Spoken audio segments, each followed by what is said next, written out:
show you the dramatic effects of split lighting.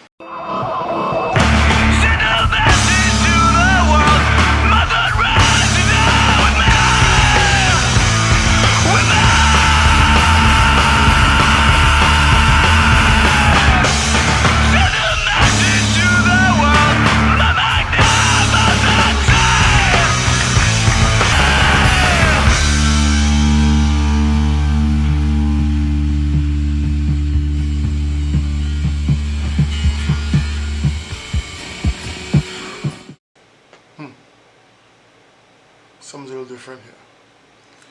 Oh, I know what it is. It's this. So, lighting is amazing and it could really influence anything and everything that you do. It sets the mood, it sets the tone. And there's some basic styles that you can know that is used throughout the industry according to what you want to do. Now, nobody wants to look washed out. So right now I'm using a 3-point lighting setup. I have my key light here. And I have in the background, you see just peeking there, my backlight, actually it's on this side. This gives me this tone and separates me from the background so I don't like I phase it into the background. And then there's a little background mood light. So close up too. I didn't really need to put a fill light, but I'll explain as a fill light as we go on further. So I hope you enjoy this. So this is ordinary light. Light from your normal ceiling lights. Here you have some fluorescent bulbs. And often when we start off, even when I started off, you thought you wanted to see everything. But it's often, there's a washout flat, there's no drama, there's no character in this sort of lighting. So this is what you call normal lighting. And this is direct or flat lighting, where the light is directly in front of the camera and lighting me straight in my face. It's a bit harsh, even though it's diffused, but it could end up with what I call a washout, no details look. So I did this in the extreme dark to show the effects of lighting. Without the light, the place looks something like this in the dark. Total shadow, like for the horror movie. So that's the effect of lighting there already. So if I was to do the same, direct lighting with the lights on, this is what it would look like. So now I look like a TV commercial or an infomercial or somebody who's just trying to sell something, where the objective is everything is well lit, less shadows, makes you look, you're trying to highlight something, maybe skin tone, everything. You just want this honest look, which you might find more in commercials and stuff. But less cinematic, less dramatic. So even though shadows are good and they create drama, not all shadows are good. If you lift the light a little too high over your head, you'll cause an effect known as raccoon eyes. If you notice there are these shades, these blankets here, these dark blankets around my eyes, and that could be kind of unflattering. I'm starting to look like I just got out of jail or something. Maybe it may have could be used in a certain application, but generally when you're doing nice aesthetic videos, this is not it. This is just not it. Raccoon eyes. So again, with the lighting above our head and directly in front, according to the level you bring the light down, you get something called the Paramount effect, right? Or what you call Paramount lighting. This was made famous by Paramount Studios, and it's also called butterfly lighting because of this little shadow it casts by the nose. It gives you a sort of butterfly shade. It was mainly used for beauty. They're starlets. It was the signature shot for their starlets in vintage Hollywood. It's still used today to highlight some features.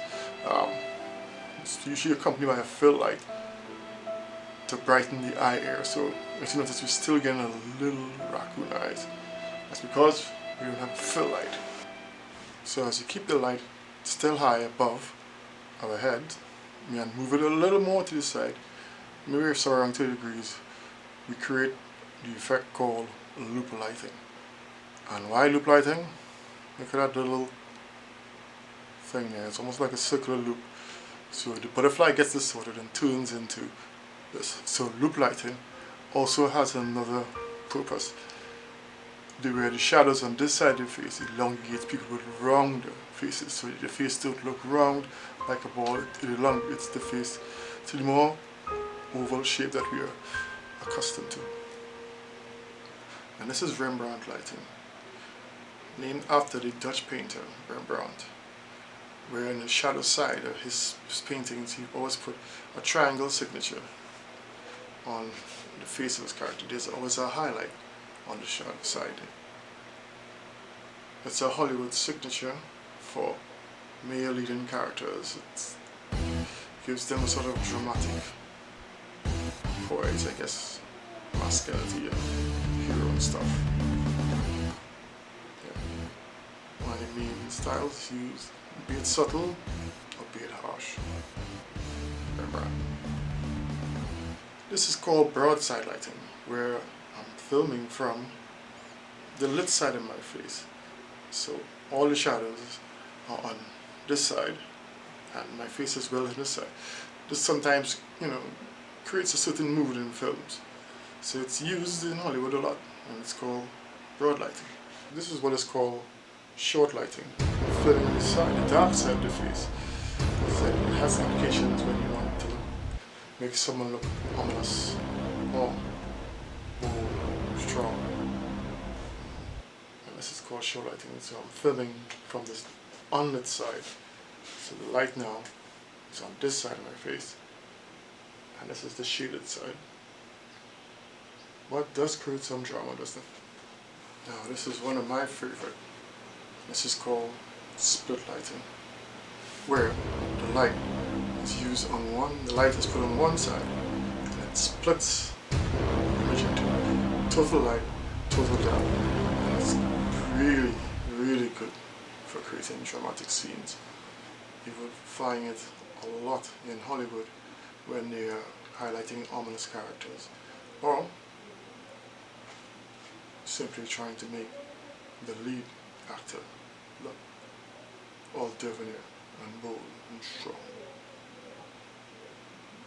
And basically, if it's done at 90 degrees, right at the side of me, it's called extreme split lighting, where it's almost completely black. So all those lighting styles are just basically based on showing you how I move on my first light, which is my key light, the one light across there. Rembrandt lighting, 45 degrees off from the camera, almost level with me to make that Rembrandt feel. So now to go a little further, I'm going to add one more thing, the backlight. And the backlight separates me from the background. It separates me, gives me what you call that halo effect along my ears. So let's show you without the key light the effect of the backlight. Right, so the backlight is separating me from the scene. Right?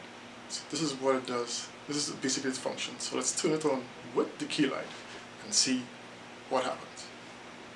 So there you see with the key light on and the backlight on, I'm separated from the background.